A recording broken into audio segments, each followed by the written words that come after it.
हैं। अगर आप में से कोई मेरे चैनल पर नए आए हैं तो मेरे चैनल को सब्सक्राइब कर लें।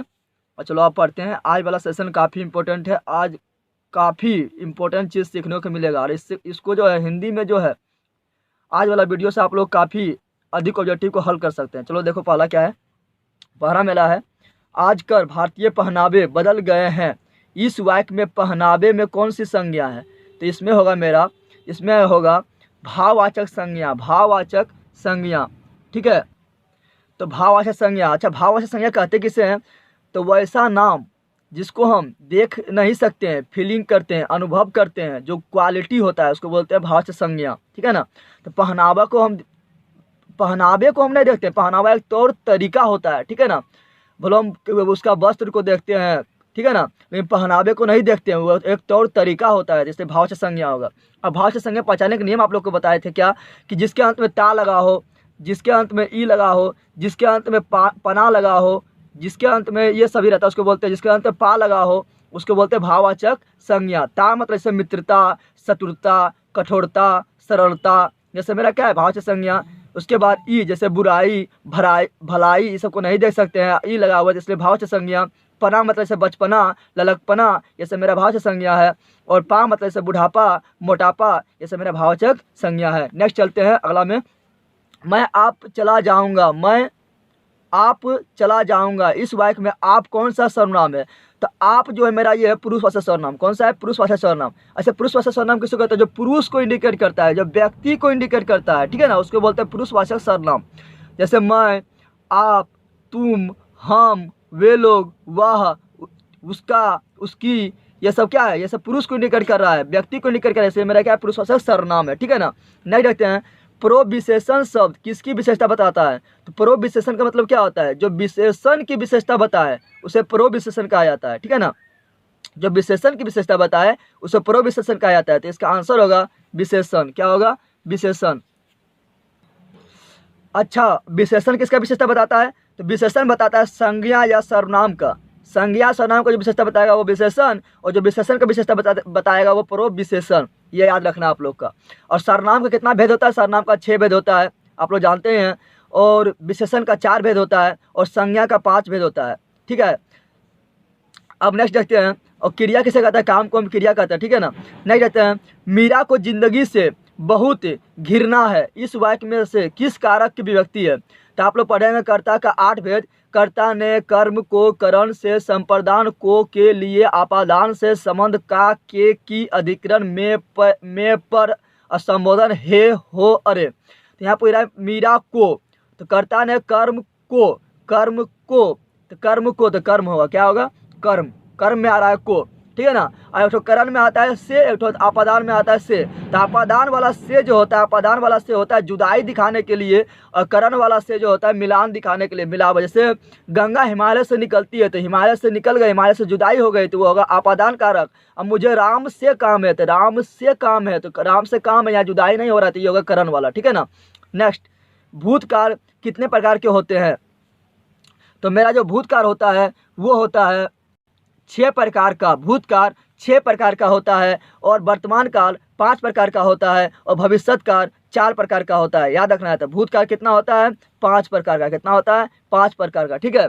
नेक्स्ट देखते हैं। व्यायाम का संधि विच्छेद क्या है? तो अब देखो आप लोगों को बताए थे कि जब यो आए और वो आए, ठीक है ना, यो आए और वो आए, और उसके पहले कोई भी व्यंजन आधा हो, क्या हो? आधा, क्या हो? आधा, तो उसको हम बोलते हैं यन संधि। क्या बोलते हैं? यन संधि। तो देखो यहाँ पर आया है यो, और यो के पहले क्या कौन सा आधा व्यंजन लगा हुआ है, इसलिए मेरा ये होगा यन संधि। क्या होगा? यन संधि। जैसे बात करते हैं स्वागत का, तो स्वागत का हम बात करेंगे स्वागत। देखो इसमें यो या वो आए, तो देखो यहाँ पर आया है वो, और वो के पहले क्या है? मेरा आधा व्यंजन है, आधा सो है, इसलिए ये भी मेरा क्या होगा? ये भी मेरा होगा यन संधि। अगर यो और वो आए लेकिन आधा व्यंजन नहीं हो उसके पहले, तो वो मेरा आ जाएगा आदि संधि में। जैसे रावण, तो रावण में वो के पहले आधा व्यंजन नहीं है, इसलिए ये मेरा आदि संधि होगा। पवन, पवन में वो के पहले आधा व्यंजन नहीं है, इसलिए ये मेरा क्या होगा? आदि संधि होगा। जैसे नयन, नयन में यो के पहले आधा व्यंजन नहीं है, पूरा है नो, इसलिए ये होगा मेरा क्या? आदि संधि, ठीक है। अगला देखते हैं। नीरव का संधि विच्छेद क्या है? तो ध्यान रखना, ये काफ़ी इंपॉर्टेंट है। नीरव का संधि विच्छेद जब करिएगा तो दीर्घी का बदल जाएगा हर्षीकर में, दीर्घी का बदल जाएगा हर्षीकर में। तो देखो यहाँ पर दीर्घी में हर्षी में बदला हुआ, तो ये मेरा सही होगा। अब याद रखना कि नीरव मेरा क्या है? विसर्ग संधि है। क्या है? विसर्ग संधि। तो विसर्ग संधि की पहचान का नियम बताएं कि जब वो टूटेगा तो अगला वाला के साथ विसर्ग रहना बहुत जरूरी है। तो ये आंसर सही होगा, नी जोर रब। और विसर्ग संधि पहचानने का नियम क्या है कि आगे वाला जो टूटा हुआ भाग उसके साथ विसर्ग है तो मेरा विसर्ग संधि होगा, ठीक है ना। और जैसे नीरज, तो नीरज में भी होगा नी हर्षीकर होगा, निह जोर रज। क्या होगा? निह जोर रज, ठीक है। नेक्स्ट देखते हैं, आ जन्म में कौन सा समास है? तो समास पहचानने का समास का 6 भेद होता है, ठीक है ना। और समास पहचानने का नियम आप लोग को जानते हैं। आ जन्म, तो आ मेरा क्या है? उपसर्ग। तो जब कभी कोई भी शब्द के पहले उपसर्ग लगा हो तो वो मेरा कहलाता है अव्ययी भाव समास, अव्ययी भाव समास। जैसे यथाशक्ति, तो यथा मेरा क्या है? उपसर्ग। आप लोग उपसर्ग का लिस्ट देख लीजिएगा, लगभग 24 उपसर्ग होता है। तो जब भी आगे उपसर्ग लगा रहेगा तो वो कहलाएगा अव्ययी भाव। जैसे यथाशक्ति, तो शक्ति के आगे यथा लगा है। यहाँ पर जन्म के पहले आ लगा है तो ये मेरा क्या है? अव्ययी भाव समास। और एक काफ़ी इंपॉर्टेंट नए समास बताते हैं। नए समास से पहले ओ लगा रहता है। क्या लगा रहता है? आ नहीं, ओ बोल रहे हैं, ओ। अगर कोई भी शब्द के पहले ओ लगा रहेगा तो वो मेरा कहलाएगा नए समास। जैसे अनर्थ में ओ आगे है तो ये मेरा नए समास होगा, ठीक है ना। और जैसे ओ धर्म में ओ आगे है तो ये मेरा नए समास होगा। जैसे ओ शिष्ट में ओ आगे है तो ये मेरा नए समास होगा। जैसे न्याय में ओ आगे है इसलिए मेरा ये नए समास होगा, याद रखना है, ठीक है ना। लेकिन जब उपसर्ग रहे, जैसे आ मेरा उपसर्ग है तो वो कहलाएगा अव्ययी समास। द्विगु समास किसे कहते हैं? द्विगु में संख्या पूर्व रहता है, पहले क्या रहता है? संख्या। इसका पहला पद प्रधान रहता है। जैसे चतुर्भुज, भुज के आगे चतुर मतलब 4 तो ये मेरा होगा द्विगु समास। त्रिभुज, भुज के आगे तीर मतलब 3 तो ये मेरा होगा द्विगु समास। पंचवटी, तो वटी के आगे पंच मतलब 5 तो ये मेरा होगा द्विगु समास, ठीक है। उसी प्रकार कुछ बोल सकते, चौराहा तो राह के पहले क्या है? चौ मतलब 4 तो ये मेरा द्विगु समास। कर्मधारय समास में क्या होता है? कर्मधारय समास में तुलना किया जाता है, इसमें उपमा उपमेय रहता है। जैसे लाल टोपी कैसा है? लाल, तो तुलना जब करेगा तो होगा कर्मधारय समास। काला रुमाल, तो रुमाल कैसा है? काला, तो काला रुमाल क्या हुआ? तो कर्मधारय समास। कमल नयन कैसा है? कमल के जैसा, तो ये मेरा होगा कर्मधारय समास, ठीक है ना। तो जिसमें तुलना किया जाता है वो होता है कर्मधारय समास। और द्विंद समास में क्या होता है? द्विंद समास में दोनों पद प्रधान होता है, ठीक है। जैसे माता पिता, तो माता ही प्रधान पिता ही प्रधान। भाई बहन, दाल रोटी, ठीक है ना। भात दाल, सीता राम, गौरी शंकर, ठीक है ना। पति पत्नी, तो ये सब मेरा क्या होगा? द्विंद समास, ठीक है ना। इसमें दोनों पद प्रधान होता है, ठीक है। और बहुब्रीहि समास के बारे में आप लोग जानते हैं कि बहुब्रीहि समास में क्या होता है? इसका एक विशिष्ट अर्थ निकलता है, कोई पद प्रधान नहीं होता है, एक विशिष्ट अर्थ निकलता है। जैसे बोलेंगे हम लंबोदर, तो दिमाग में आएगा तुरंत गणेश, तो एक विशेष अर्थ निकल रहा है। जैसे बोलेंगे हम क्या? दशानन, तो दिमाग में तुरंत आएगा रावण। जैसे बोलेंगे हम चक्रपाणी, तो दिमाग में तुरंत आता है विष्णु। जैसे बोलते हैं बिना पानी, दिमाग में तुरंत आता है सरस्वती। जैसे बोलते हैं हंसवाहिनी, दिमाग में तुरंत आता है सरस्वती। तो एक विशेष अर्थ निकल रहा है तो इसको बोलते हैं कर्म बहुब्रीहि समास, ठीक है ना। इतना आप लोग को जानना है। जन्म मरण में कौन सा समास है? तो देखो जन्म भी अपने आप में क्या है? प्रधान है, और मरण भी प्रधान है, इसमें दोनों पद प्रधान है, इसलिए मेरा क्या होगा? द्विंदु समास। और द्विगु के बारे में बता दिए, बहुब्रीहि के बारे में बता दिए। तत्पुरुष के बारे में जान लेते हैं। तत्पुरुष मेरा क्या है? तत्पुरुष में क्या रहेगा? कर्ता का आप लोग चिन्ह पढ़ रहे होंगे, कारक के आप लोग चिन्ह पढ़ रहे होंगे। कारक के 8 चिन्ह, 8 भेद होता है, सबका चिन्ह होता है। तो जिसमें कारक के चिन्ह आ जाएगा वो मेरा होगा तत्पुरुष समास। जैसे बात करते हैं राजकन्या, तो राजा का कन्या, तो का आया है, तो का क्या आता है? समझ में आता है, तो ये मेरा हुआ तत्पुरुष समास, ठीक है ना। जैसे जल मग्न, तो जल में मग्न, तो में आया है, तो में आता है कारक वाला चिन्ह में आता है ना। तो ये मेरा में क्या होगा? जल मग्न क्या होगा? तत्पुरुष समास। उसी प्रकार राजकुमार, तो राजा का कुमार, तो का आया है इसलिए मेरा क्या होगा? तत्पुरुष समास, ठीक है ना। आगे बढ़ते हैं। निस्तेज में कौन सा उपसर्ग है? पहले उपसर्ग कहते किसे हैं? तो उपसर्ग वैसा शब्द है जो किसी शब्द के पहले लगता है, याद रखना, पहले बोल रहे हैं, पहले रख के अर्थ बदल दे उसको बोलते हैं उपसर्ग। तो यहाँ ध्यान दे, तेज, यहाँ तेज क्या है? एक शब्द है, और तेज के आगे लगा हुआ है निस, क्या लगा हुआ है? निस, तो निस में लगा उपसर्ग। देखो निस कहाँ है? यहाँ पर निस है, लेकिन यहाँ पर आधा सो है तो सो में हलंत लगता है, तो यहाँ पर देखो आधा सो है, इसके यहाँ पर उठो हलंत लगा तो समझ आना आधा सो है, तो ये मेरा होगा निस उपसर्ग। क्या होगा? निस, और प्रत्यय पीछे लगता है, ठीक है ना, याद रखना है। बुढ़ापा में कौन सा उपसर्ग है?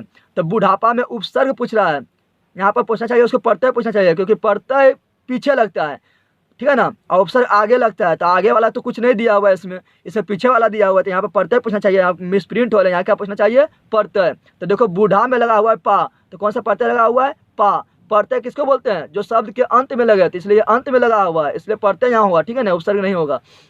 निम्नलिखित में से कौन शब्द शुद्ध है, तो आप लोग को जब बायोलॉजी में ये शब्द आपको लोग को देखने को मिला होगा, प्रच्छ्वास, उच्छ्वास, श्वासोच्छ्वास, जब पढ़े होंगे तो बायोलॉजी में आप लोग को ये शब्द देखने को मिला होगा। तो आप लोग उसमें देखा होगा क्या कि ये उच्छ्वास हम जब लिखते हैं तो इस तरह सही लिखते हैं, इस तरह होता है, चो भी आधा, छो भी आधा, हलंत उसमें रहता है वा सो। तो ये मेरा सी नंबर करेक्ट होगा, ठीक है ना। नेक्स्ट देखते हैं, निम्नलिखित शब्द में कौन सा शब्द शुद्ध है, तो इसमें देखना कि निम्नलिखित शब्दों में से कौन सा शब्द शुद्ध है, तो इसमें होगा आपका ए नंबर, चरमोत्कर्ष। इसमें यहाँ पर हलंत नहीं, ऊपर मतलब रेफ नहीं होता है, ठीक है ना, सिर्फ लास्ट वाला में रेफ होता है, याद रखना है। निम्नलिखित अगला है, निम्नलिखित वाक्यों में से कौन सा वाक्य शुद्ध है, तो यह बालक कहाँ जा रहा है, इसको यह बालक कहाँ जा रहे हैं, जा रहे हैं रिस्पेक्ट में बोला जाता है, तो यहाँ पर होगा यह बालक कहाँ जा रहा है। बच्चों का क्या समाचार है, तो बच्चों ने यहाँ पर होगा बच्चे का क्या समाचार है। फूलों की एक माला ला दीजिए, ये सही है, फूलों की एक माला, बहुत सारा फूल का एक माला होता है, सही है, फूलों की एक माला ला दीजिए, रिक्वेस्ट कर रहे थे, सही है, सी नंबर। लता 2 चिट्ठी लिखी, तो यहाँ पे 2 चिट्ठी है तो एक से अधिक होगा, इसलिए होगा लता 2 चिट्ठियाँ लिखी, ठीक है ना। तो यहाँ पर ये गलत है, तो फूलों की एक माला ला दीजिए, ये सही है। लेकिन अगर यही रहता यहाँ पर मुझे एक फूल की माला चाहिए, तो एक फूल का माला बनता है क्या, नहीं बनता, तो ये मेरा गलत हो जाता। लेकिन यहाँ एक फूल नहीं बोला, यहाँ बोला फूलों, बहुत सारा फूल से बनता है, ये मेरा सही होगा। अकल पर पत्थर पड़ना, ये मुहावरा तो सब बता सकता है, अकल पर पत्थर पड़ना यानी क्या, उसका बुद्धि भ्रष्ट हो गया है, तो बुद्धि भ्रष्ट होना, क्या होना, बुद्धि भ्रष्ट होना, अकल पर पत्थर पड़ गया है, ठीक है ना, यानी बुद्धि भ्रष्ट होना। आधुनिक सभ्य समाज श्रम विभाजन को आवश्यक क्यों मानते हैं, आधुनिक सभ्य समाज श्रम विभाजन को आवश्यक इसलिए मानते हैं क्योंकि वो रूढ़िवादिता के लिए, वो श्रम विभाजन को आवश्यक मानते हैं, लेकिन ये अच्छा नहीं है, ठीक है ना। और ये किस पाठ से लिया गया है, तो ये लिया गया हमारा श्रम विभाजन एवं जाति प्रथा से। और इसका लेखक कौन है, इसका लेखक है हमारा संविधान निर्माता बाबा भीमराव अंबेडकर, ठीक है ना। और श्रम विभाजन जाति प्रथा क्या है, तो श्रम विभाजन जाति प्रथा क्या है, मेरा एक श्रम विभाजन जाति प्रथा मेरा है एक निबंध है, ठीक है ना। अब बाबा साहेब भीमराव अम्बेडकर के बारे में थोड़ा जान लेते हैं। बाबा साहेब भीमराव अम्बेडकर का जन्म हुआ था 14 अप्रैल 1891 में, 14 अप्रैल 1891 में। कहाँ पर हुआ था, तो हुआ था महू के मध्य प्रदेश में, और इसका मृत्यु हुआ था इसका दिसंबर 1956 में, दिसंबर 1956 में। कहाँ पर हुआ था, तो दिल्ली में हुआ था, ठीक है ना। ऐसे संविधान निर्माता कहा जाता है, ठीक है। अब आगे देखते हैं, नेक्स्ट बढ़ते हैं। नेक्स्ट मेरा है श्रम विभाजन और जाति प्रथा के पाठ साहब के किस भाषण का संपादित है, तो ये श्रम विभाजन जो आप लोग 10 के बुक में पहला जो चैप्टर है, ये जो है एक भाग है किसका, एक कहानी से, एक मतलब उसका बुक था, उससे निकाला हुआ पाठ है, ठीक है ना। तो वो बुक था the caste in India their mechanism, ये भीमराव अम्बेडकर साहब का जो है ये भाषण है, और उसी से निकाला गया है आपका श्रम विभाजन एवं जाति प्रथा, ये याद रखना है। और भीमराव अम्बेडकर के बारे में हम काफ़ी चीज़ बता चुके हैं। नहीं देखते हैं, ऐसे ही लड़के आगे चलकर गुंडे, चोर, डाकू बनते हैं। यह पंक्ति कहानी किस पात्र से ने कही है, तो ये कहे थे अपने सेन साहब। कौन कहे थे, सेन साहब ने कहे थे। वो अपने बेटे में इंजीनियर का गुण देखता था, क्या देखता था, इंजीनियर का गुण दिखता था, और दूसरे जो गरीब के बच्चा है उसमें चोर, डाकू, गुंडे का गुण दिखाई देता था। तो ये बताया गया है कि हमारा समाज में जो है उच्च सभी नहीं होता उस तरह, लेकिन कुछ जो होता है ज़्यादा जो अमीर होता है वो गरीब के प्रति कैसा सोचता है वो दिखाया गया है। अच्छा बात करें तो ये किस पाठ से लिया गया है, इस तरह भी क्वेश्चन आता है कि किस पाठ से लिया गया है, तो ये मेरा लिया गया है पाठ मेरा है 20 की दात से। अच्छा बात करते हैं 20 की दात का लेखक कौन है, 20 की दात का लेखक है नलिन बिलोचन शर्मा। और अच्छा 20 की दात मेरा क्या है, तो 20 की दात मेरा कहानी है या निबंध है या ललित निबंध है या भाषण है, तो 20 की दात मेरा कहानी है, क्या है, कहानी है, ठीक है ना। और 20 की दात में गिरधर कौन है, तो गिरधर कौन है, मदन का पिता सोफर है, ये ड्राइवर कौन है, ड्राइवर है, ठीक है ना। और बता देते हैं कि नलिन बिलोचन शर्मा जो है उसका जन्म कब हुआ था, तो नलिन बिलोचन शर्मा का जन्म हुआ था 18 फरवरी 1916 में, 18 फरवरी 1916 में, यहाँ लिख देते हैं 18 फरवरी 1916 में नलिनी विश्वेश्वर शर्मा का जन्म हुआ था। और नलिनी विश्वेश्वर शर्मा का जन्म कहाँ हुआ था? पटना के बदरघाट, पटना के बदरघाट में। और इनका मृत्यु हुआ था 12 सितंबर 1961। 16 को उल्टा कर दो तो 16 को उल्टा करेंगे तो 61 हो जाएगा, क्या जाएगा? तो 12 सितंबर 1961 को इनका मृत्यु हुआ। इतना आप लोग को जानना है। किसके अध्ययन क्षेत्र में भारत के कारण नव जीवन का संचार हो चुका है? तो ये पहले नीति कथा, क्या है? नीति कथा। आप लोग ये पढ़े होंगे भारत से हमने क्या सीखा, तो उसमें वो लिखा गया है मैक्समुएल के द्वारा, जो कहाँ के है? तो जर्मन का है, जर्मन का लेखक है। और जर्मन के कहाँ के? तो जर्मन के डेसाऊ नामक नगर का है, ठीक है ना। तो वही उसी पाठ में आपको मिलेगा कि भारत के कारण नवजीवन का संसार हो चुका है, ये नीति कथा में कहा गया है, ठीक है ना। अब बात कर लेते हैं कि मैक्समुलर के, जब ये मैक्समुलर से लिया गया है तो मैक्समुलर के बारे में थोड़ा जान लेते हैं। तो मैक्समुलर का जन्म हुआ था 6 दिसंबर 1823। 6 दिसंबर 1823 को मैक्समुलर का जन्म हुआ था। और कहाँ हुआ था? जर्मनी के डेसाऊ नामक नगर में, ठीक है ना। और मृत्यु इसका हुआ था 18 अक्टूबर 1900, पक्का 1900, ठीक है ना। 28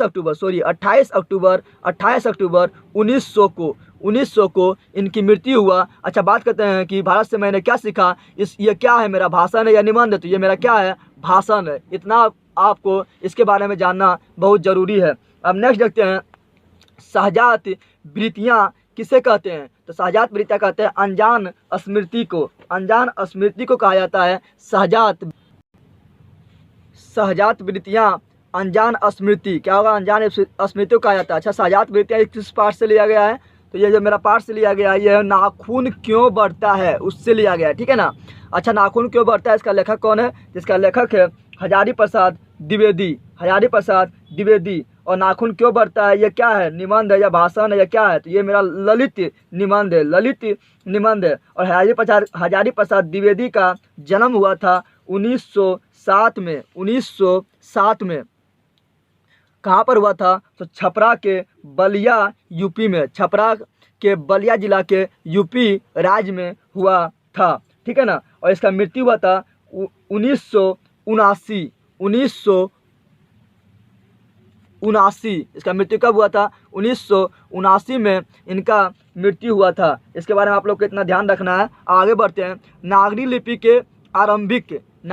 के आरंभिक लेख हमें कहाँ से मिले हैं? तो नागरी लिपि के जो आरंभिक लेख मिले हैं वो दक्षिणी भारत से मिले हैं, साउथ इंडिया से, ठीक है, दक्षिणी भारत से मिले हैं। और ये किस पाठ से लिया गया है? तो जो पाठ से लिया गया उसका नाम ही है क्या? गुणाकर मूले द्वारा लिखा गया। क्या लिखा गया? गुणाकर मूले के द्वारा। और वो उसका नाम ही है नागरी लिपि। और नागरी लिपि मेरा क्या है? नागरी लिपि मेरा एक निबंध है। क्या है? निबंध है। और ये लिखा गया है गुणाकर मूले के द्वारा। इसमें काफ़ी इंपॉर्टेंट पॉइंट है इस कहानी में, जो अक्सर पूछ दिया जाता है परीक्षा में, हम सबको बता देते हैं। तो गुणाकर मूले का पहले जन्म कब हुआ? तो गुणाकर मूले का जन्म हुआ था 1935 ईस्वी में महाराष्ट्र में। और मृत्यु कब हुआ? 2009 में गुणाकर मूले का मृत्यु हुआ था। अब बात कर लेते हैं देवनागरी लिपि में। जो इसमें देवनागरी लिपि के बारे में चर्चा किया गया है। तो देवनागरी लिपि में कौन कौन भाषा लिखी जाती है, ये भी परीक्षा में पूछा जाता है। तो देवनागरी लिपि में आपका नेपाली जो है देवनागरी लिपि में लिखा जाता है, मराठी भी देवनागरी लिपि में लिखा जाता है, संस्कृत देवनागरी लिपि में लिखा जाता है, प्राकृत और हिंदी देवनागरी लिपि में लिखा जाता है। हिंदी किसमें लिखा जाता है? देवनागरी में। और प्राकृत भी देवनागरी में। और आप लोग आपका जो अंग्रेजी है ये लिखा जाता है रोमन लिपि में। इसलिए जब आप लोग अंग्रेजी एग्जाम लेते हैं तो भरते हैं तो वहाँ रोमन लिखते हैं। क्या लिखते हैं? रोमन, ठीक है ना। और एक चीज़ और जान लेते हैं, दक्षिणी भारत में तो ये मिला था, ठीक है।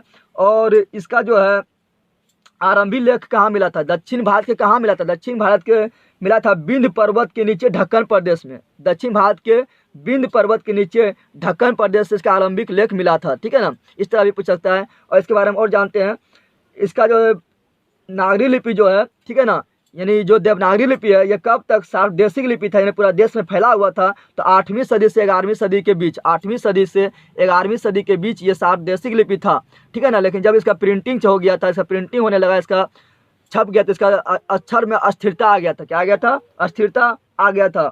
और यह जो लिपि है देवनागरी लिपि 8वीं और 9वीं सदी में हिंदी का साहित्य मिलने लगती है। जो देवनागरी लिपि का शुरुआत हुआ 8वीं और 9वीं सदी में जो है हिंदी का साहित्य जो मिलने लगता है, कब से मिलने लगता है, तो 8वीं और 9वीं सदी में, ठीक है ना। और देवनागरी लिपि जो है देवनागरी में, किसमें, देवनागरी में, ठीक है ना। अब अगला रहता है बेतमा दानपत्र। बेतमा दानपत्र किस समय का है, तो ये भी मेरा नागरी लिपि का ही पार्ट है। नागरी लिपि में इसके बारे में चर्चा किया गया है। तो ये 1020 ईस्वी का है। कहाँ से है, अब 1020 ईस्वी का है। आपको हम पिछला वीडियो में बताए थे कि बेतवा दानपत्र जो बेतवा है वो कहाँ स्थित है, तो बेतवा है इंदौर के पास। कहाँ है, इंदौर के पास। अगला देते हैं बहादुर लेखक के घर से अचानक क्यों चला गया था। बहादुर जो है लेखक के घर से अचानक क्यों चला गया था, तो इसका है कि स्वयं के प्रति लेखक तथा उसके घर वालों के व्यवहार में आए परिवर्तन। पहले उस लेखक और उसके घर वाले काफ़ी उसको प्यार देते थे, तो वो उसके घर में थे, लेकिन जैसे उसका व्यवहार में परिवर्तन हुआ, उसको डांट पड़ने लगा, गुस्सा पड़ने लगा, मार पड़ने लगा, तो वो क्या हुआ, घर छोड़ के भाग गया है। तो ये किस पार्ट से लिया गया है, बहादुर पार्ट से लिया गया है। और बहादुर का लेखक हमारा कौन है, तो बहादुर का लेखक है हमारा अमरकांत, ठीक है ना। अच्छा, बहादुर क्या है, तो बहादुर क्या है, एक कहानी है, ठीक है ना। और कहाँ कहानी है, तो ये नेपाली के गवई की गोरखे, नेपाली के गाय चराने वाले का एक गोरखे की कहानी है, ठीक है ना। और बहादुर इसमें कौन सा रोल प्ले करता है, तो बहादुर इसमें नौकर है। कौन है, नौकर है, ठीक है ना। और बता देते हैं कि हमारे अमरकांत जो थे, अमरकांत जी थे, उसका जन्म कब हुआ था, उसका जन्म हुआ था 1925 में। कब हुआ था, 1925 में। कहाँ पर हुआ था, तो नागरा में हुआ था, बलिया यूपी, नागरा बलिया जिला यूपी में हुआ था, ठीक है ना। और इसको साहित्य अकादमी पुरस्कार से भी सम्मानित किया गया था। साहित्य अकादमी पुरस्कार से भी सम्मानित किया गया था, किसके क्षेत्र में, तो साहित्य लेखन के लिए। और बहादुर का पूरा नाम क्या है, तो बहादुर का पूरा नाम है दिल बहादुर। इतना आप लोग को इसके बारे में जानना जरूरी है। नहीं रहते हैं, साहित्य की परंपरा का पूर्ण ज्ञान किस व्यवस्था में संभव है, तो साहित्य की परंपरा का पूर्ण ज्ञान जो है वो समाजवादी व्यवस्था में संभव है, समाजवादी व्यवस्था में, ठीक है ना। और सबसे अच्छा व्यवस्था यही समाजवादी व्यवस्था भी होता है। पूंजीवादी व्यवस्था में क्या होता है, यहाँ पर सरकार हस्तक्षेप नहीं कर सकता है, लेकिन समाजवादी व्यवस्था में सरकार हस्तक्षेप करता है, ठीक है ना। तो समाजवादी व्यवस्था में संभव है। अच्छा, ये किस पार्ट से लिया गया है, तो ये मेरा लिया गया है परंपरा का मूल्यांकन। और परंपरा का मूल्यांकन किसके द्वारा लिखा गया है, तो रामविलास शर्मा के द्वारा, रामविलास शर्मा के द्वारा। और परंपरा का मूल्यांकन मेरा क्या है, तो परंपरा का मूल्यांकन मेरा क्या है, निबंध है। और इसका जन्म जो है रामविलास शर्मा का कब हुआ है, तो इसका जन्म हुआ है उच्च गांव। और उच्च गांव कहाँ पर है, तो यूपी में है। कहाँ पर, यूपी में। और इसका जन्म हुआ था 10 अक्टूबर 1912। 10 अक्टूबर किसका जन्म, तो रामविलास शर्मा का 10 अक्टूबर 1912 को, 10 अक्टूबर 1912 को हुआ था। और इसका मृत्यु हुआ था 30 मई 2000 को, 30 मई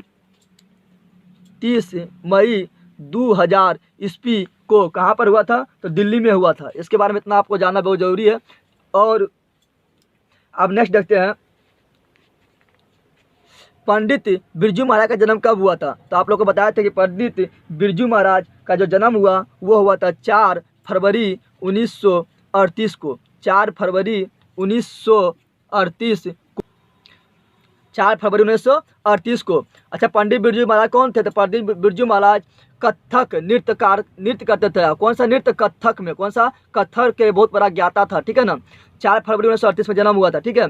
और यह किस पार्ट से है, तो ये मेरा जीत मैं निरखत हूँ, जीत मैं निरखत हूँ। और पंडित बिरजू महाराज का जन्म हुआ था 4 फरवरी 1938 को। और इसको एक साहित्य अकादमी पुरस्कार मिला था 1965 में, 1965 में इसको पुरस्कार मिला था, ठीक है ना। और जब बात करते हैं तो इसका जो है ये कौन सा, ऐसा भी क्वेश्चन आता है कि पंडित बिरजू महाराज कौन सा घराने से बिलोंग्स करता है, तो पंडित बिरजू महाराज लखनऊ घराने से, कहाँ से, लखनऊ से बिलोंग करता है। और ये कथक नृत्य करते थे। कौन सा नृत्य करते थे, कथक नृत्य करते थे। और पंडित बिरजू महाराज का गुरु कौन था, तो इसका पिताजी थे। कौन थे, इनका पिताजी को अपना ये गुरु मानते थे। और इसको जो गांड बांधे थे माथे के ऊपर गदा जो बांधा था वो कौन बांधे थे, तो इसके पिताजी बांधे थे। और पिताजी को अपने गुरु दक्षिणा के स्वरूप पंडित बिरजू महाराज जो है 500 रुपया दिए थे। और पंडित बिरजू महाराज अपने जज किसको मानते थे, माता जी को अपने जज मानते थे। और ये जीत मैं निरखत हूँ, ये क्या है, तो ये मेरा कहानी और निबंध नहीं है, ये मेरा साक्षात्कार है। साक्षात्कार यानी इंटरव्यू, क्या है, साक्षात्कार, एक इंटरव्यू के दौरान बताया था, इसलिए इसको साक्षात्कार या इंटरव्यू बोलते हैं, ठीक है ना। अगला देखते हैं, लो मादा मोजल द आबिनियो किसकी कृति है, तो ये काफ़ी फेमस लेखक है, उसका कृति है, वो उसका नाम है पिकासो। कौन, क्या है, पिकासो का कृति है द मादा मोजले द अबिन्यो किसका कृति है? तो ये मेरा है पिकासो का, ठीक है ना। और ये किससे लिया गया है? तो अबिन्यो से लिया गया है, ठीक है ना। और अबिन्यो का लेखक कौन है? तो अशोक वाजपेयी, अशोक वाजपेयी इनका लेखक है। और अबिन्यो मेरा क्या है? तो अबिन्यो मेरा क्या है? ललित रचना, ललित रचना, ठीक है ना। और अबिन्यो अशोक वाजपेयी का जन्म कब हुआ है? तो अशोक वाजपेयी का जन्म हुआ था 16 जनवरी 1941, 16 जनवरी 1941 को। कहाँ पर हुआ था? छत्तीसगढ़ के दुर्ग में, छत्तीसगढ़ के दुर्ग में हुआ था। और इनका अच्छा एक क्वेश्चन आता है कि अबिन्यो कहाँ स्थित है? तो अबिन्यो फ्रांस में है। और कौन सा फ्रांस में? तो दक्षिणी फ्रांस में है। कहाँ पर है? दक्षिणी फ्रांस में। और अबिन्यो किस नदी किनारे स्थित है? तो अबिन्यो रोन नदी किनारे स्थित है। ये भी क्वेश्चन आता है, रोन नदी, रोन नदी के किनारे स्थित है। अब बात कर लेते हैं थोड़ा Leonardo da Vinci. Leonardo da Vinci एक फेमस चित्रकार थे। कौन थे? और इसके द्वारा जो बनाया गया चित्रकारी है वो कोई क्या है? मोनालिसा, एक फेमस प्रिंट है, ठीक है ना। और रविंद्रनाथ टैगोर को जानवे करते कि ये मेरा अपना इंडिया का है। और इनको नोबल सर्वप्रथम भारत में भी नोबल पुरस्कार प्राप्त इसी को हुआ। और किसके लिए हुआ था? तो गीतांजलि नामक पुस्तक के लिए इसको मिला था, ठीक है ना। अगला देखते हैं, ला शत्रुंजय का धार्मिक उपयोग कब से कब तक होता है? तो ला शत्रुंजय का है 14वीं सदी से फ्रांस तक, 14वीं सदी से फ्रांस तक है, ठीक है ना। अच्छा, ला शत्रुंजय है क्या? ये भी क्वेश्चन आता है। तो ला शत्रुंजय मेरा ईसाइयों का मठ है। क्या है? ईसाइयों का मठ, ईसाइयों का मठ है ला शत्रुंजय। और ये अशोक वाजपेयी जो थे, ठीक है ना, ये ला शत्रुंजय गए थे और वहाँ पर ये लगभग 19 दिन गुजारे थे। कितना दिन गुजारे थे? 19 दिन। ये भी क्वेश्चन पूछा जाता है। अगला लेते हैं, मछली कहानी में किस वर्ग का चित्रण है? तो मछली कहानी में जो है निम्न मध्यवर्गीय परिवार का चित्रण है, निम्न मध्यवर्गीय परिवार का चित्रण है। और इसमें जो प्रमुख पात्र है कौन है? संतू है, इसमें दीदी है, और कौन है? नरेन। कौन है? नरेन। ये प्रमुख पात्र की भूमिका निभाते हैं। और मछली कहानी के लेखक कौन है? विनोद कुमार शुक्ल। और मछली मेरा एक प्रकार की कहानी है। और विनोद कुमार शुक्ल का जो जन्म हुआ था वो हुआ था 1937, 1 जनवरी 1937 लिख देते हैं। 1 जनवरी 1937 को, ठीक है ना, हमारे विनोद कुमार शुक्ल जी के जन्म हुए थे, जो मछली कहानी के लेखक है। और कहाँ पर हुए थे? तो रजनाद, छत्तीसगढ़। रजनाद कहाँ पर है? छत्तीसगढ़ में, ठीक है ना। और इसका उपन्यास है 3 उपन्यास है जो काफ़ी फेमस है, याद रखिएगा आप लोग। इस तरह भी क्वेश्चन पूछता है। नौकर का कमीज, ये विनोद कुमार शुक्ल का उपन्यास है। खिलेगा तो दिखेगा, ये विनोद कुमार शुक्ल का उपन्यास है। और दीवार में एक खिड़की रहती थी, ये भी विनोद कुमार शुक्ल का उपन्यास है। और इसका 2 कहानी काफ़ी फेमस है, वो है पेड़ पर कमरा। पेड़ पर कमरा ये क्या है? कहानी है विनोद कुमार शुक्ल जी का। और विश्वविद्यालय भी कहानी है विनोद कुमार शुक्ल जी का। इतना आप लोग को याद रखना है, ठीक है ना। अब आगे बढ़ते हैं, बिस्मिल्लाह खां के साथ किस मुस्लिम पर्व का नाम जुड़ा हुआ है? तो बिस्मिल्लाह खां के साथ जो आप लोग पढ़े होंगे नौबत खाने में इबादत, उसके बारे में, उसमें बिस्मिल्लाह खां के बारे में चर्चा किया गया है। बिस्मिल्लाह खां के बारे में उसकी कहानी पूरा घूमता है। तो मुहर्रम के बारे में, किसके है? मुहर्रम जुड़ा हुआ है। मुहर्रम के दिन के बिस्मिल्लाह खां और उसके पूरा परिवार जो है, पूरा परिवार शहनाई नहीं बजाते हैं। उस दिन क्या है? वो शहनाई को बजाते नहीं है कोई भी उसका परिवार में, ठीक है ना।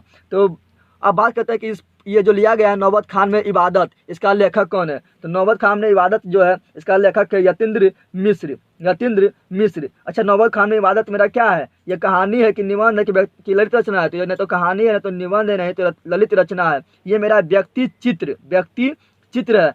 अच्छा, यतीन्द्र मिश्रा जो है इसका जन्म कब हुआ था? इसका जन्म हुआ था 1937 में। कब हुआ था? 1937 में। और कहाँ पर हुआ था? यूपी में। 1937 में यूपी में लिख देते हैं। यतीन्द्र मिश्रा का जन्म, जो नौबत खाने में इबादत का लेखक है, उसका जन्म 1937 में यूपी में हुआ था। और बिस्मिल्लाह खां मेरा क्या है? शहनाई वादक है, प्रसिद्ध शहनाई वादक। और इसके लिए इसको भारत रत्न पुरस्कार से भी सम्मानित किया गया था। नहीं रहते हैं, बानी कब 20 के समान हो जाती है? तो बानी ये जो है गुरु नानक देव अपना कविता में बोलते हैं, राम नाम बिरथु जग जन्मा।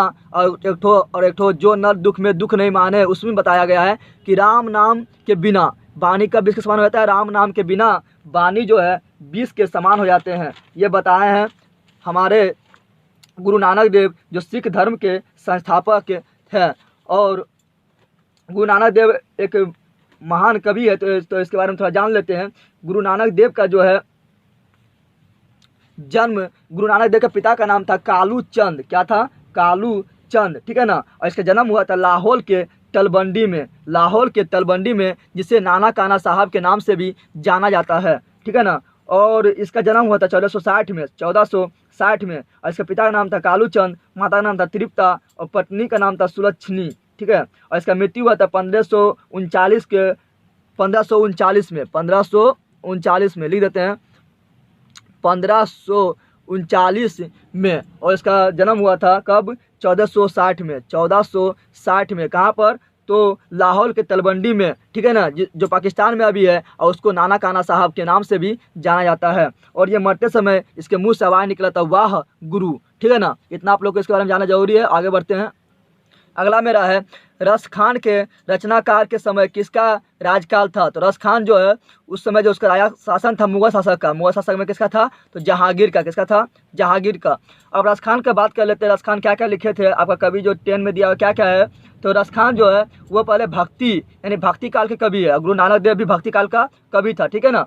तो ये लिखे हैं रस खान, जो लिखे हैं वो है प्रेम ऐनी श्री राधिका, और दूसरा करिल के कुंजन ऊपर वालो। और इसमें राधा और कृष्ण को ये माली और मालिन का संज्ञा दिया था। कृष्ण को माली और राधा को मालिन का, ठीक है ना। और अब अगला देखते हैं। कवि ने परजन किसे कहा है? कवि ने परजन कहा था बादल को। किसको कहा था? बादल को, याद रखना है, ठीक है ना। उसी में बोला है रस खान के द्वारा, ठीक है।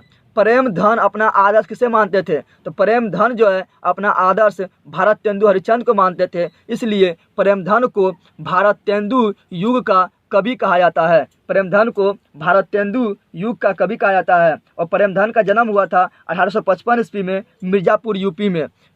1855 ईस्वी में मिर्ज़ापुर यूपी में हुआ था। और इसका मृत्यु हुआ था 55 है, तो बताए थे कि यहाँ दू कर दो, तो 1922 में इनका मृत्यु हुआ था। और यह जो है एक रसिक समाज की स्थापना की थी। रसिक समाज पूछेगा, रसिक समाज की स्थापना किसने की थी? तो प्रेमधन ने की थी। कहाँ पर? तो मिर्ज़ापुर यूपी में 1874 में रसिक समाज की स्थापना की थी। और ये कौन सा युग का है? तो भारत तेंदु युग का है। इतना इसके बारे में जानना जरूरी है। आगे बढ़ते हैं। भारत माँ के श्रेष्ठ मुख की तुलना कवि ने किससे की है? तो भारत माँ के श्रेष्ठ मुख की तुलना कवि ने की थी छाया युक्त चंद्र। बोल रहा था कि चंद्रमा पर राहु ने ग्रसित कर लिया है, चंद्रमा को राहु ने ग्रसित कर लिया है। ये आपको बताया गया किसमें? तो भारत माता कविता में। और भारत माता कविता लिखा गया हमारा सुमित्रानंद पंत के द्वारा। सुमित्रानंद पंत के द्वारा। और सुमित्रानंद पंत का जन्म हुआ था 1900 ईस्वी में अरमोला जिला। 1900 ईस्वी में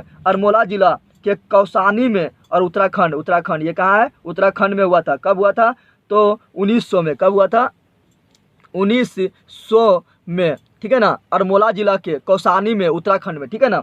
और इसके बारे में ध्यान रखना है कि इसका मृत्यु हुआ था 29 दिसंबर 1977। 29 दिसंबर 1977 में इनका मृत्यु हो गया था। और इसके बारे में एक दुखद घटना यह है कि इसका जन्म होने के तुरंत बाद 6 घंटे के बाद इनकी माँ की मृत्यु हो गई थी।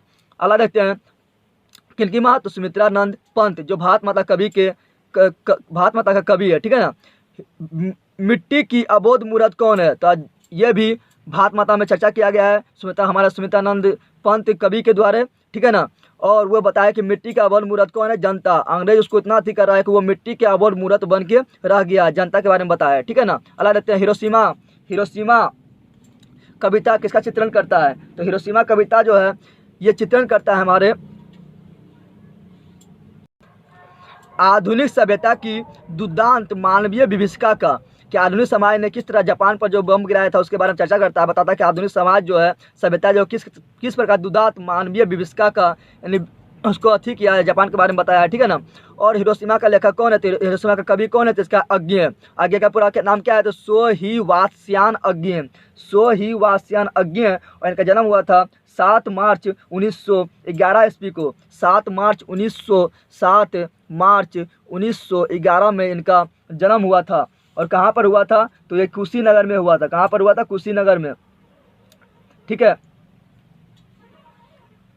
कुशीनगर मेरा यूपी में। कहाँ पर है? अच्छा, इस तरह भी क्वेश्चन आता है कि हिरोशिमा सो ही वात्स्यायन अज्ञे जो है ये किस युग का कवि है, ठीक है ना। तो ये मेरा प्रगतिवाद का किसका है? कौन वाद का है? तो प्रगतिवाद का कवि है, ठीक है ना। और ये जो दिखाया गया हिरोशिमा में ये मानव त्रासदी के बारे में दिखाया कि मानव किस तरह मतलब हिरोशिमा जो बम गिरा था 6 अगस्त 1945 को और 9 अगस्त 1945 को नागासाकी में, वो किस प्रकार मतलब मानव त्रासदी किया था उसके बारे में बताया गया है, ठीक है ना। नेक्स्ट अगला बढ़ते हैं। हिरोशिमा ये हो गया। एक वृक्ष की हत्या कविता किस काव्य संग्रह से संकलित है? तो आप जो एक वृक्ष की हत्या लिखे तो जो लिखा गया हमारा कुंवर नारायण के द्वारा ये जो एक पाठ है, छोटा सा भाग है किसका, उनके काव्य संग्रह एक ठो है जिसमें सिर्फ कविता का संग्रह है, उससे लिया गया है इन दिनों। उसका नाम क्या है, इन दिनों। जो कुंवर नारायण का कविता का संग्रह उसका नाम है इन दिनों, उसी से लिया गया है ब्रिज की हत्या। और इसमें ब्रिज को चौकीदार की संज्ञा दिए थे, चौकीदार की संज्ञा दिए थे हमारे कुंवर नारायण जी ने। और कुंवर नारायण जी का जन्म हुआ था 19 सितंबर 1927 1927 को कुंवर नारायण साहब का जन्म हुए थे। और कुंवर नारायण साहब जी कहाँ पैदा हुए थे, लखनऊ के यूपी में, लखनऊ के यूपी में। और ये जो एक ब्रिज की हत्या के द्वारा दिखाना चाहता था कि पर्यावरण का किस तरह नुकसान हो रहा है, ठीक है ना, पर्यावरण के बारे में बताया था। आगे बढ़ते हैं, गरीब बस्तियों में क्या हुआ है। तो गरीब बस्तियों में क्या हुआ है, तो आप लोग जब पढ़े होंगे तो इसमें देखेंगे गरीब बस्ती में धमाके से देवी जागरण, क्या हुए हैं, गरीब बस्ती में धमाके से देवी जागरण, ठीक है। तो इसका आंसर होगा सी, करेक्ट। अच्छा, यह जो है कौन कविता से लिया गया है, तो ये लिया गया है हमारी नींद कविता से लिया गया है। और हमारी नींद कविता का कवि कौन है, तो बीरेन डंगवार। और उसमें जो मूल भाव उसका है जो कविता का, वो है क्या, जीवन संघर्ष और आधुनिक कला के बारे में बताया गया है, ठीक है ना। इतना आप लोग को इसके बारे में ध्यान रखना है। नेक्स्ट देखते हैं, सृष्टि के विकास कथा का प्रथमाक्षर क्या है। तो सृष्टि के विकास का कथा का प्रथमाक्षर जो है, विफलता पर छलके आंसू। सृष्टि का विकास कथा का प्रथमाक्षर होता है जब विफलता पर छलके आंसू, ठीक है ना। तो इसका आंसर होगा सी नंबर। नेक्स्ट देखते हैं, लौट कर आऊँगा फिर कविता किस कवि द्वारा भावांतरित की गई है। तो लौट कर आऊँगा फिर ये जो कविता लिखा गया है, ये हमारे लिखे हैं जीवनानंद दास। और इसमें जो मूल भाव कविता क्या है, वो देश प्रेम दिखा रहा है कि देश को में फिर वो लौट कर आएगा, देश के प्रति उसका प्रेम को दिखाया जा रहा है, ठीक है ना। अब आगे बढ़ते हैं, ये उतना तो थी ना, इसके बारे में इतना ही जानिए। अगला देखते हैं, मेरे बिना तुम प्रभु किस भाषा से अनुवादित है। तो मेरे बिना तुम प्रभु जो है, ये जो है जर्मन भाषा में है, किसमें है, और इसका लेखक जो है वो है लेनर मारिया लिल्के। तो मेरे बिना तुम प्रभु ये जर्मन का है, ठीक है ना। और ये किसके द्वारा लिखा गया है, तो लेनर मारिया लिल्के के द्वारा। लेनर मारिया लिल्के का जन्म हुआ था 4 दिसंबर 1875 में प्राग ऑस्ट्रेलिया, जो अब जर्मनी में है, कहाँ है, जर्मनी में, ठीक है ना। जन्म 4 दिसंबर 1875 ईस्वी 1875, ठीक है। नेक्स्ट देखते हैं, दही वाला मगम्मा। अब आ गया हमारा सेकंड हिंदी, ठीक है। तो दही वाला मगम्मा कहानी किस लेखक द्वारा रचित है। दही वाला मगम्मा जो है ये लिखा गया हमारा श्रीनिवास के द्वारा। किसके द्वारा, श्रीनिवास के द्वारा। अच्छा, दही वाला मगम्मा जो है कहाँ कहानी है, तो ये कन्नड़ कहानी है। कौन सा है, याद रखना, कन्नड़ कहानी। अच्छा, दही वाला मगम्मा जो है, इसमें प्रमुख पात्र कौन है, तो इसमें प्रमुख पात्र है मगम्मा तथा नगम्मा दोनों क्या है, सास बहू थे। कौन थे, सास और बहू। इसके बारे में आप लोग को इतना ध्यान रखना है, ठीक है। नेक्स्ट देखते हैं, मगम्मा की बहू का क्या नाम था है। तो मगम्मा की बहू का नाम था नगम्मा। तो क्या था, नगम्मा। उसको नजम्मा भी बोला जाता है, ठीक है ना।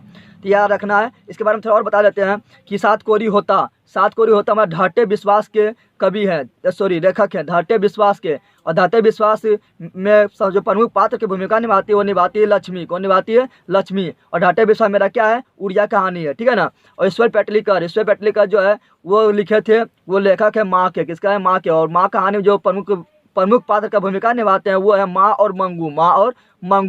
और मंगू का मतलब थोड़ा पागल सी रहती है, ठीक है ना। और सुजाता किसका लेखक है, तो सुजाता जो है वो नगर कहानी के लेखक है। और इसमें जो प्रमुख पात्र की भूमिका निभाती है वो है पापती। और पापती को क्या था, एक बीमारी था जिसको मेनिनजाइटिस बोलते हैं। और वो क्या है, मस्तिष्क का बुखार है, उसको बोलते हैं मस्तिष्क का बुखार। उसी को इलाज कराने के लिए नगर जाते हैं, इतना आप लोग को जानना है। आगे देखते हैं, ढाटे विश्वास कहानी किस लेखक द्वारा अनुवादित है। तो अभी बताए थे कि ढाटे विश्वास कहानी जो है ये लिखा गया है आपका सात कोरी होता के द्वारा। लेकिन सात कोरी होता के द्वारा लिखा गया है, लेकिन उसको अनुवादित कौन किया, तो उसको किया है बी आर नारायण ने किया था, ठीक है ना। इतना आप लोग को जानना है। माँ कहानी के किस लेखक द्वारा रचित है। तो माँ कहानी बताया था अभी कि ईश्वर पेटलीकर। और माँ कहानी कहाँ के लिए है, तो माँ कहानी मेरा ये गुजराती कहानी है। कहाँ का है, गुजराती कहानी। और माँ कहानी बताए थे प्रमुख पात्र का भूमिका माँ और मंगू निभाते। कौन निभाते, माँ और मंगू। इतना ध्यान देना आप लोग को। मंगू की माँ के कितने संतान थी, तो मंगू की माँ की कितने संतान, तो इसका आंसर होगा 4। कितने थे, 4, 2 बेटे और 2 बेटी, ठीक है ना। और अब अगर अगला देखते हैं, नगर कहानी किस भाषा में अनुवादित है। तो नगर कहानी जो है ये आपका नगर कहानी ये तमिल भाषा में किसमें है, तो ये मेरा तमिल भाषा में है। नगर कहानी मेरा तमिल भाषा में है। और नगर कहानी जो लिखा गया है, ये लिखा गया है सुजाता के द्वारा। और नगर कहानी में जो प्रमुख पात्र की भूमिका निभाते हैं वो है पापाती, ठीक है, पापती, ठीक है। पापती की उम्र क्या थी, तो पापती की उम्र थी 42 वर्ष। कितना थी, 12 वर्ष, 12 वर्ष, कितना, 12 वर्ष, ठीक है ना। इसी को रोग हुआ था मेनिनजाइटिस रोग, जो दिमाग का रोग है, ठीक है ना। और इसी का इलाज के लिए नगर गए थे। अगला जाता है धरती कब तक घूमेगी। कहानी किस लेखक द्वारा अनुवादित है। धरती कब तक घूमेगी ये जो लिखा गया, ये लिखा गया साबर दैया के द्वारा, साबर दैया के द्वारा। और इसमें जो प्रमुख पात्र की भूमिका निभाती है वो है सीता। सीता इसमें माँ का पात्र, माँ का रोल का भूमिका निभाती है। और ये कहाँ कहानी है, तो ये धरती कब तक घूमेगी ये मेरा राजस्थानी कहानी है। कहाँ है, राजस्थानी कहानी। इतना आप लोग को ध्यान रखना है।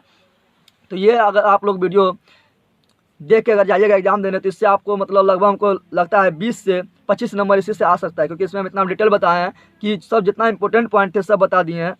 तो बताएं आप लोग को ये वीडियो कैसा लगा है। अच्छा लगा तो